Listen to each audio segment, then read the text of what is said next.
Well, a lot of it is going to. So I think I have like I'm sure I have 10 doctors that I go to. I go to a nephrologist, which looks after my kidneys and a lot of my how they're managing. I go to a endocrinologist, which looks after my endocrine issues, my osteoporosis bones.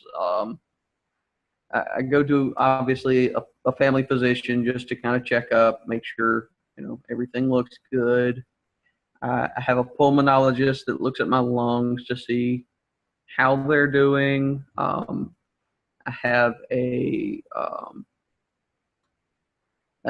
have another doctor that looks after my osteonecrosis, which is my hollow joints, and to make sure my knees aren't starting to collapse and that kind of stuff.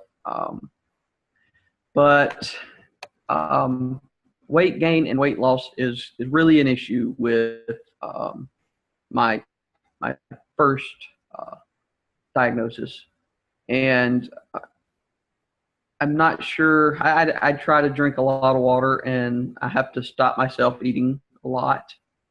Um, Fatigue. You kind of have to come to the acceptance that you can't do what you used to do. It it was tough for me because I was a really active person before treatment and diagnosis, BC as we call it, and um, so I kind of it was a checkup, and I was getting. I mean, it was great news. It was not just good news. It was great news that my lungs are getting better, my kidneys are getting better, everything's getting better, but I don't feel any better. And I finally had a full mental breakdown and kind of just came to the. I just kind of had an epiphany. I was like, you know what? It doesn't matter. I'm here. I don't know why I'm stressing. Um, I'm just not going to be able to do the things I used to in the capacity that I used to. It's not that I quit doing things that I love. I still do the things that I love. I just can't do them competitively and go as hardcore as I used to and do all that kind of stuff. Um, the fear of recurrence is really a huge issue. I mean, it's a huge mental health issue. As long as it's it's just worse anxious feeling you get when you're going to a checkup and all kind of stuff like that. But there's a point you reach and you just kind of say, you know what, it is what it is, and maybe that's just my mindset. Um, but uh, uh, another thing with chemo brain, especially, since I did have ADHD growing up, I kind of learned to cope with it during school. I would rock my leg, I would rock in my chair, fidget with something. That kind of stuff helps me focus. It helps me kind of keep keep paying attention. It keeps my attention span, on whatever I'm thinking about. And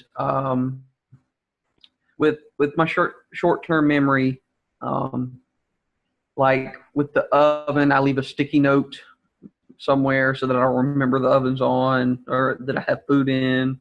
I've cooked food and the oven cuts off, and wake up the next morning there's cold food in the oven. So I have to leave sticky notes and kind of to remind myself, write stuff on my hand.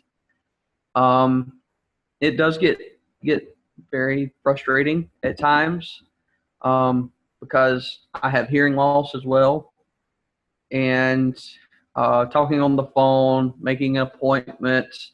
If I get someone on the phone that has a different accent or has a very high pitched voice, I can't understand them at all, or they speak real low, and that's very uh, it's very tough as a 24-year-old person that can't make his own appointments because he's worried about whether he'll get somebody that he can't hear or can hear, and trying not to hurt their feelings and say, can I talk to someone else? I can't understand you. And another thing is sleeping. My hours just, I don't know what it is, but I, I just have nights where my mind just keeps running and running and running, and it keeps thinking about this and that and the other. And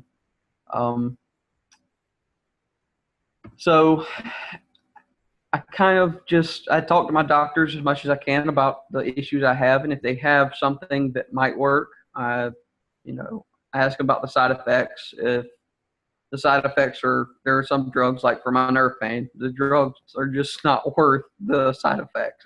I'll just be in pain. No thanks. And I try to discuss with them about every year and see if anything new's come along, anything like that. But